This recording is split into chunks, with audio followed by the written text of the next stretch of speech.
Ladies and gentlemen, welcome back. It's Dignitas versus Na'Vi Game 2. It's a best of three, and currently it's Dignitas leading that best of three 1-0. It's a crucial game. It's the G-1 League Western Qualifiers. The winner of this match moves right along to face Alliance, who cruised through Mouse Sports. As good of a team as Mouse Sports is, Alliance made it look simple, made it look easy. They will be a staunch opponent for whoever makes it there. But right now, Na'Vi's got a tall order, a tough task ahead of them. They've got to battle back, take 2 games of this best of 3. I'm LD of Beyond the Summit, and I'm joined here by the one and only Luminous. Oh, guys, IG Dota incoming from Team Dignitas as Lifestealer Lone Druid, the first 2 opening pick. And since there's a Keeper of Light, might as well pick up the Juggernaut as well, guys. You know, it's one of these games where it's like, oh yeah, there's a Lifestealer in the game. Maybe we should pick him. Yep. Last game, entirely ignored. And the series that we casted before this was like Nyx Assassin, completely ignored. So teams are, I guess, starting to figure out certain heroes and maybe even preferring certain heroes over others. And Storm Spirit, oh man, so early picked up. They want to give Na'Vi a dose of their own medicine. When Na'Vi, for a little history lesson for anyone who hasn't been following Na'Vi since the roster changes, right after they had the new roster, they were running that Storm Lifestealer combo like every damn game. Dendy on the Storm, the Lifestealer being played by Havost, and they were stomping. I think they won like 7 of 8 games in a row. Well, Dignitas going to get that combo for themselves this time around. Yeah, it's actually a very, very good combo against heroes like Keeper of Light and Rubik, who, sure, they like to stand back and try to blast you down or steal your spells, but when they zip right in your face and they bring a Lifestealer who's raged, who has a ton of damage output, and of course will slow you down with the open wounds, you're not going to make it alive out of that combo. Well, immediately it's a Phantom Lancer ban. So Na'Vi, something they did turn to in the EMS finals was the Phantom Lancer Keeper of the Light combo. Now, it's one thing to pick the combo, Lumi. It's another thing to execute it. And Na'Vi executed it to perfection. I mean, beyond just the combo, just with individual play. I think anyone who watched that finals can remember Puppy's incredible body block to keep Havost alive. And, you know, little plays like that can make a big difference. But they won't get that combo here. Phantom Lancer's banned out, and if you're Dignitas, you look at Na'Vi's lineup, you just ban the big carry. So I imagine a Phantom Lancer ban, a Gyrocopter ban, and maybe something like an Anti-Mage is that final ban. But, I mean, what do you think? What is Na'Vi going to pull out of the hat for that carry? I mean, when you have Magnus, your options are fairly open. I think Gyrocopter is still a very, very good hero. Maybe not so much when they're right next to you, because you generally want to abuse your range a little bit. But, yeah, I mean, I think Faceless Void is a really, really good something to think about, simply because you chrono and no matter how farmed that bear is, no matter how farmed that storm is, you stop them and you immediately get the kills.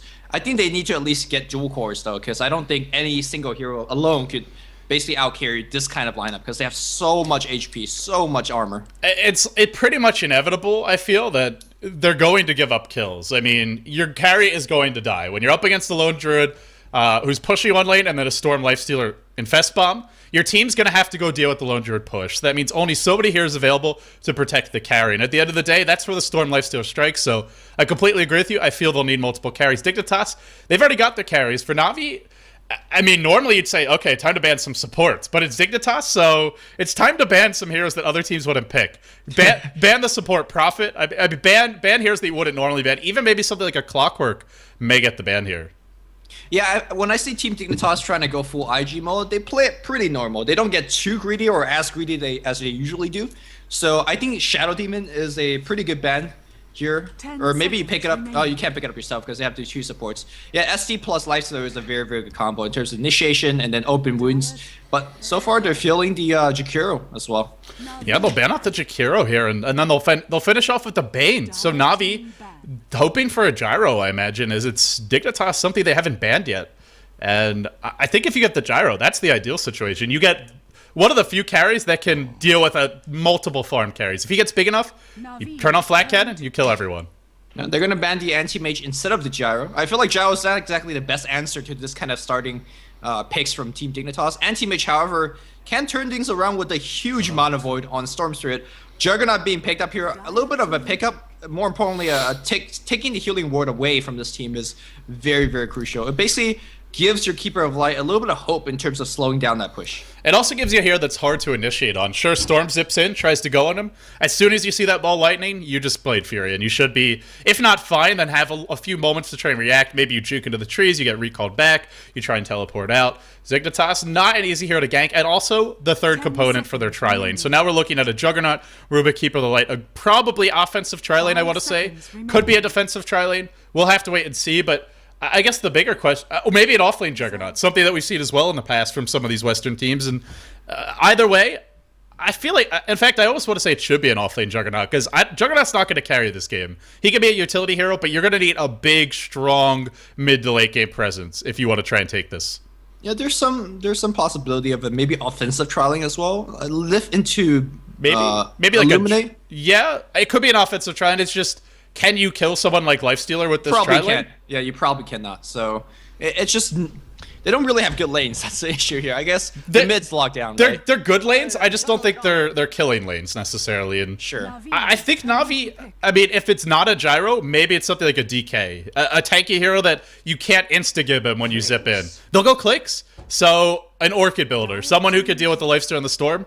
And it's a fun Clinks, something we haven't seen much of, at least I haven't seen much of lately. I didn't get to watch EMS, by the way, because I was casting We Play, so maybe Funic's been played a lot of Clinks, but not a hero I've seen Na'Vi pick lately when I've cast them.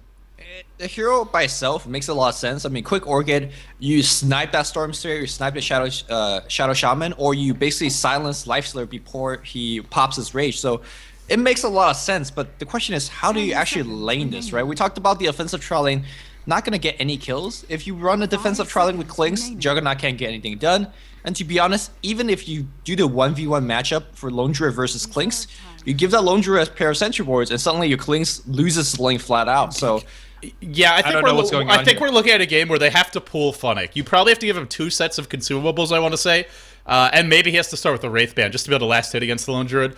It is a Funic Clinks. Generally, when you pick Clinks, you want to give him the safe lane farm and you run an aggressive tri-lane. The reason being because, I mean, he's just going to, you want to make sure he has a good start. Clinks is not a hero that you just sort of pick and, you know, you give him, so he's not a bounty hunter, you know, you give him some farm, see what he can do, maybe he gets harassed a little bit. He'll make it back and pay you back later on with track hold. Clinks needs farm priority, and to give him that, and to give him a decent start, even if it's not a great matchup versus the Lone Druid, I just don't see another option. So maybe they won't run him as a solo, or maybe Dignitas will throw a curveball their way, but I imagine Na'Vi is going to be hoping for a 1v1 matchup for that Clinks. Well, I mean, then that means it's going to be a 3v3 matchup against an Undying, which is going to be the final pickup here. Way too sexy playing the Undying. Storm Spirit most likely going mid, being handled by Snaking. AEI going the long lane, seems like, with the Lone Druid. We do have Fogged playing that Shadow Shaman. And last but not least, we're going to have Universe playing the Lifestealer. And that finishes up Team Dignitas. They're currently leading this best of 3.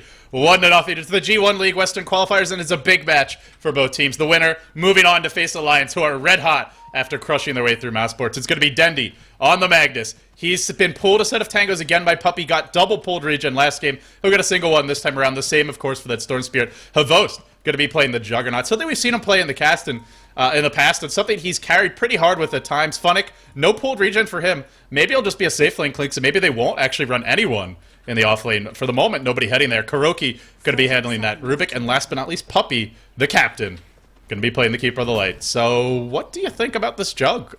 I imagine he just goes off lane and gets whatever levels he can. Yeah, and that's going to be somewhat sad. That's what I expect him to do. But if you pull that trialing versus trialing, it might actually end up like that, as Na'Vi support heroes are moving towards that direction. If you go trialing against this Undying, against a Rasta as well as the Lifestealer, you lose that trialing flat out. And I think Dignitas says, I don't see any kind of heroes here. Do we rotate bot? They want to trialing versus trialing because their trialing is so much more powerful. I don't know about... I feel it's very powerful. I don't think Na'Vi want to be aggressive against an Undying. I think they could kind of harass and chip away, though. You know, spam Illuminate. Maybe you go for a lift occasionally just to ensure the Lifestealer takes the damage.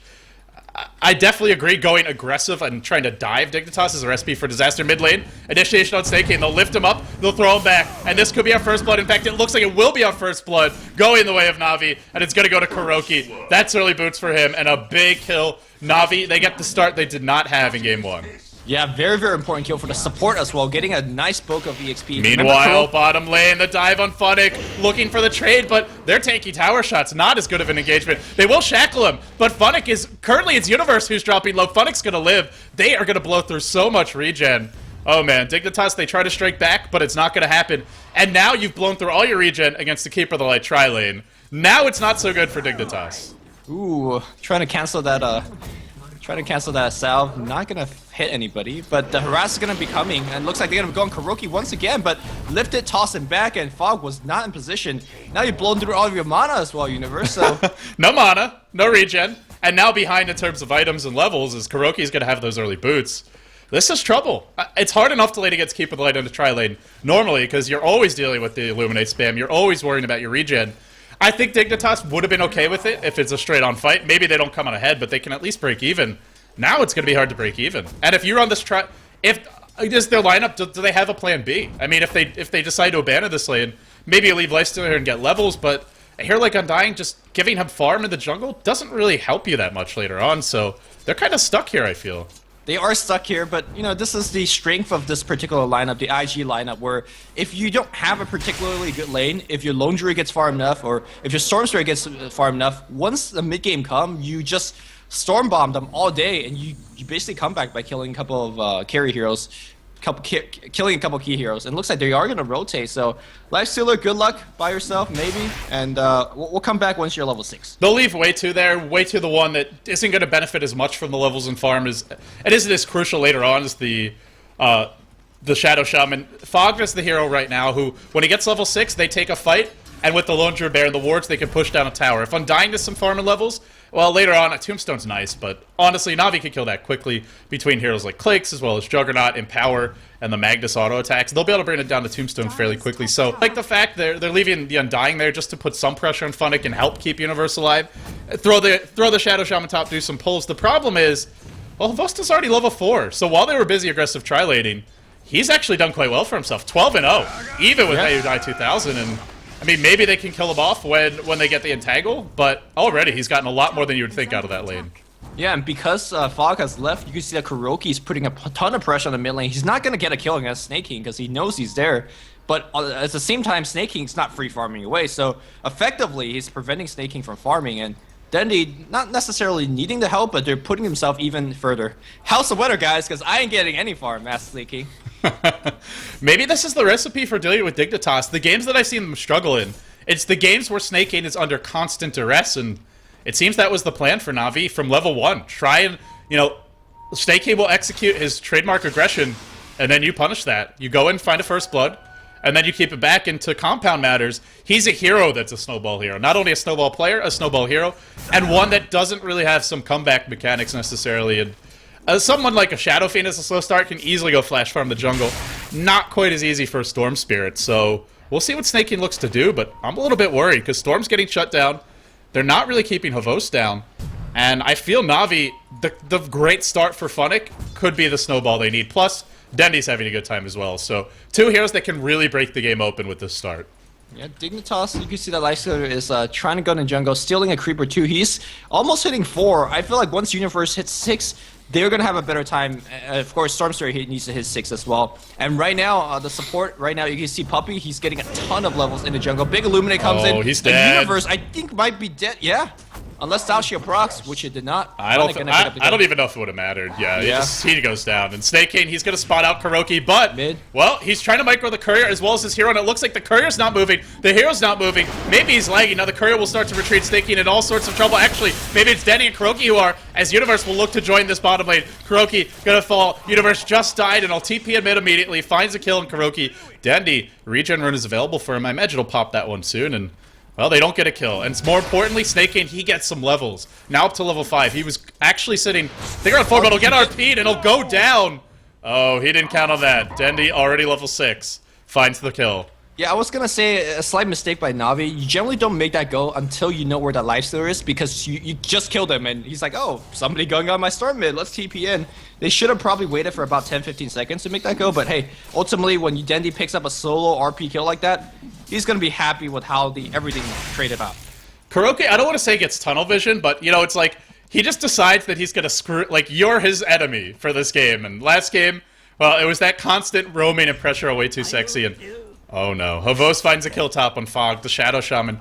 No boots. Juggernaut has really good base move speed. I think it's, what is it, 310? 305? 305. And then Shadow Shaman sitting at like 290 or 285, I want to say.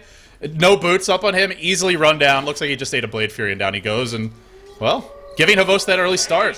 Not a whole lot Shadow Shaman could do there, to be totally honest.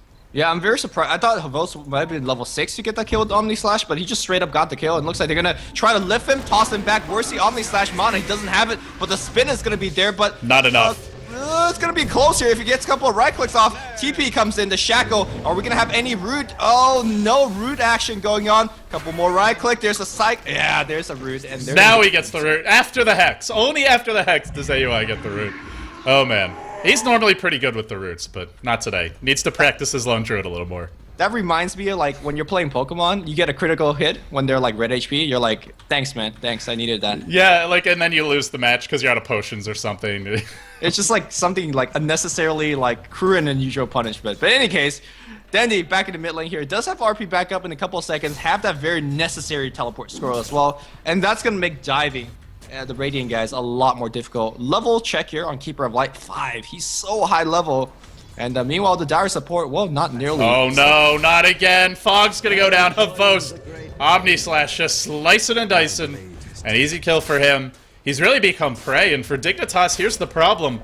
They need wards to avoid dying to Havos, especially that Shadow Shaman, but where's he gonna find the gold? With deaths like that and the Undying not getting any farm bottom, it's trouble. These supports, Dignitas is a team that normally finds all sorts of room. Mid lane, there's going to be an RP and Snake. Now going to need a Shockwave skewered back in to the Illuminated Puppy. Lumi, this game feels like it's spiraling out of control. Now a 3k gold lead, a 3k experience lead.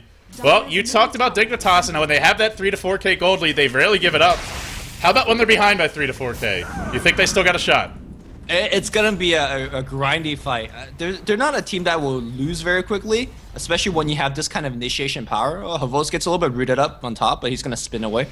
The Radiant is not exactly too good at breaking bases as well. They siege very slowly, but so Dignitas has a ton of time making a comeback, but like most good, really good teams like Na'Vi, they're not going to give you that comeback. So I think it's going to be a long game. I think the big concern is Funnick right now. As well as Dendi getting the Blink Dagger, that's sort of the obvious concern. I think the lingering issue and sort of the underlying concern is when Funnick has Orchid, Snake King is pretty much useless for the rest of it, until he gets something like a BKB, which... Look at what he's got right now. Boots to the bottom of a teleport scroll. He's been so thoroughly shut down that I don't know if he'll be able to come back into this game. I'm actually getting worried that he might not be able to. Snake King gonna look to zip away. He will escape. The problem is they keep on pressuring middle lane, and that's where he wants to be farming. So where does he go?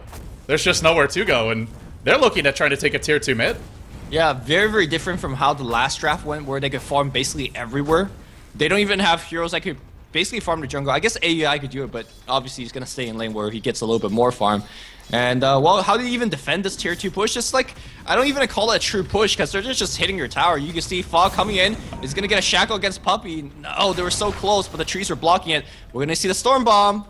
But I don't think they even have the damage and the levels to actually break down these heroes. Funnick just ate a big creep. If they go in now and they don't focus him, this could be very bad, and he's going to look to scout everything out. Good news is, they might be able to force the back as AU 2000 is pushing the top lane, but Funnick, he's going to find Fog on the backside. He'll look to go. An immediate Hex. Is it going to be enough? Havos able to bring down Fog, but Funnick dropping quickly. Here comes Dendi. RP on 2. Oh, too sexy. Very low, but not dead yet. Can he get off more decays? It doesn't look like it. He'll go down. Now it's Snake King. Back into the fight, finding some room to breathe, finding some momentum. AUI 2000 joining that fight as well. Chasing Dendi, not finding his roots. The Blink Dagger already purchased, even if he dies, and now it's Havos on the run as well. Open wounds cooling down in just a second or so. Phase boots are there. There is an Omni Slash, but I don't think it'll be really that useful. Actually, well played. Waits for the open wounds, then Blade Fury's out. And in the end, AUI 2000 unable to find Dendi. Looks like he TP'd out. They do get the tier 1 mid. But tier 2 mid. Or sorry, yeah, tier 2 mid. What am I talking? 10 minutes in, you often think it's a tier 1, but yeah, definitely a tier 2. Yeah, so, I mean, at the end of the day, you trade out 2 for 1, favorably for Na'Vi. They got a tier 2 tower out of the exchange. The only thing they were a little bit, I guess, not happy about is that AEI got a ton of farm. He was able to work on a tier 1 tower a little bit up top before TPing down on the bottom to actually do a little bit of farming there as well. So, You're not exactly too happy about everything, but look at the go grab. They're very, very far ahead. Funnick is close to that Orchid right now, man. He's already got Oblivion Staff number 2. He's not far off of the recipe at that, so you get this tier 1 top, he's probably going to have the Orchid, or have it very, very shortly thereafter. That's really trouble. Even a hero like, oh no, way too sexy gets caught. Blink, Skewer, Dendy's going to pick him off and rip him a new one. And now Funnick looking at the backstep. He's going to scout out the Snaking Bomb. Do they have Dust? They don't. He's just eating a creep. Now we'll get some mana back and go invis. And the problem is, they keep on wanting to do these infest bombs, but Funnick's just spotting them before the fights. I mean, even if they don't spot them because they're so close to each other, it just doesn't matter. If this shockwave hits, Fox is dead. Who the fuck? So very lucky. I mean, the bomb is good, but only if you're winning the early game, which they're definitely not happening. And right now, you know what they're doing? They're not farming. The bomb ain't the bomb right now, that's for sure. Dignitas not finding any sort of momentum or movement this game, whereas Na'Vi, it seems like wherever they want to go, whatever they want to do, they're just getting it, and they're getting it cheaply. Funnick, I think that's his Orchid. Indeed it is. Orchid up 11.5 minutes in, and he's not even CSing well. Compared to some games I've seen Funnick play Clinks where he gets 7 creeps a minute or something like that, it's not a bad performance, 5 CS a minute or so, but not what you could have. The thing is, they have 1, 2, 3 towers down already. The tier 1 bottom's about to be denied or fall, one way or the other. That's going to be 4 towers. It wasn't deny staking, maybe facepalm me a little bit. That's 4 towers, and you say he's not farming well. He doesn't need to farm well because he's getting a ton of gold, and yep, this tier 2 up top might be looking to fall as well. He's definitely farming well. It's just like imagine if he was farming even better. It's scary how fast this Orchid is, and it's without amazing CS. It's just because they've been using the Clinks differently. He is a strong pusher. If you just want to use searing arrows on a tower, they do work on towers, and it's a lot of additional damage. You don't often see Clinks doing this with his team this early, but because of the start they had, they're able to. So I like the little adjustments Na'Vi have made, and you know, this is a team that likes to be aggressive. Dignitas, we talked about them as a team that likes to sit back, accrue an advantage, wait for their opponents to make mistakes or force those mistakes depending on the situation, and then roll with from there. Na'Vi a team that likes to come at you gung-ho and make things happen, and they're making a lot of things happen right now. Yeah, and when you don't have advantage, you can't really wait for any advantage. Fog walking in, but there's a teleportation coming from the Juggernaut. Fog is basically dead. He's trying to try to make it out alive. No, he's done, but where's the RP? Looks like he's Denny's hasted. Oh, it's gonna be an easy RP. Everybody should be on the retreat. Every man for himself. Where's the Infest into the storm and run! Run, my friends. Funnick, where's the Orchid? No Orchid just yet. I gotta say, as we see Way Too Sexy being brought down also, that's not too bad. You lost 2 support, you get that tower, and you don't make it out alive. That's pretty bad. It's pretty bad, but considering that how bad it is already, they could have lost way more with Dendy blinking and... That's very true. It could have been way, way worse. It could have been a team wipe and GG right there. Well, if not GG, then a devastating blow. And for Na'Vi, take this tier 2 bottom, you get some wards up, I feel you can just go Roche. What do they, if they infest bomb on you, does it matter? I mean, honestly, Na'Vi are far enough ahead that, you know, Juggernaut can pop his Healy ward, he Blade Furies, you get a drum charge out there, and if you jump in, that's where Denny just RPs you, and I think they just kill you while you're infest bombing them. So the one issue for Dignitas, they have the infest bomb, they don't have a big team fight initiate. They don't have any sort of lockdown or stuns aside from the Shadow Shaman, and when he tries to walk in, when Fog tries to come in and drop a Hex or a Shackle, we see what happens. So they'll deploy the wards bottom, and if I'm Na'Vi, this is Q maybe to think about even, well, they're going to defend the tier 1 mid, and maybe even look to take some more. They'll blink it, RP on 2. Denny catches him, now he's going to skewer him back into the tower. Brings the bear as well. The Spear Bear not doing a whole lot at that. Fog thrown up, brought back down, and now Funnick. Here comes the deeps. Here comes the big damage, and down he'll go 2. So in the end, they get 2. The tower was killed off, so Dignitas finding some gold in that sense, but the graphs tell a scary tale, Lemmy. This is we talked about an iconic way for Dignitas to win last game. This is kind of an iconic Na'Vi game. Start strong, keep on getting stronger. Yeah, and it's going to be hard for the Dire to make any kind of headway because, like you said earlier, these heroes are snowball-based heroes, and that snowball is like a pebble right now. Like there's nothing going on there. And well, it's you know when you're a kid and like you're hoping. Well, you grew up in California, so you probably don't know. But for my peeps out there who are from cold weather climes, who have snow occasionally and blizzards and have heard of snow days before, you know, it's the middle of the winter. You didn't do your homework. You stayed up too late. Whatever the case is, you don't want to go to school the next day. You're wishing, you're waiting, you're hoping, you're watching the weather reports. It says there's going to be rain. It sounds like it's going to be below freezing, and you're thinking, man, oh man, there might be snow today. Well, in the end, it's a team that's hoping for a snow day, and that snow day just isn't coming. Universe in a bit of trouble. Top lane going to try to TP out. Can he get away in time? Kuroki pops out of the infest. Able to go. I mean, right now, Dignitas, they'd like for that snow day to come, but it ain't coming, man. It's not cooperating. Navi won't give it to them. They're just melting that snow. Okay, I've beaten the analogy to death. Let's move on. I'm not following that analogy at all because I grew up in warm weather. I'm like, what the hell are you talking about? And I got it was a bad analogy too. That's okay though. Fog's gonna go down. Now the fight breaks out mid. Funnick dropping quickly at that. He's got Aegis though, and the Omni Slash comes through. The mech is there, and in the end, it won't be.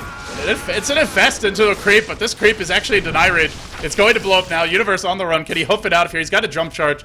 He may get away, or maybe not. A blink, a skewer. Down he goes. GG. Well played. A 16 minute GG at that. 15-3. Game 1, a slow, steady, and convincing win by Dignitas. Game 2, a brutal and aggressive beatdown by Na'Vi. Yeah, first blood on the mid lane against the Storm Spirit, and then Kuroki says you're not getting any farm. Meanwhile, asking him how the weather was. It's like you shut down mid, and suddenly the game gets insanely difficult. I feel like all of offense coming out from Dignitas was gonna be channeled through Snake King, and when the king isn't king, he's not gonna give you any kind of good game.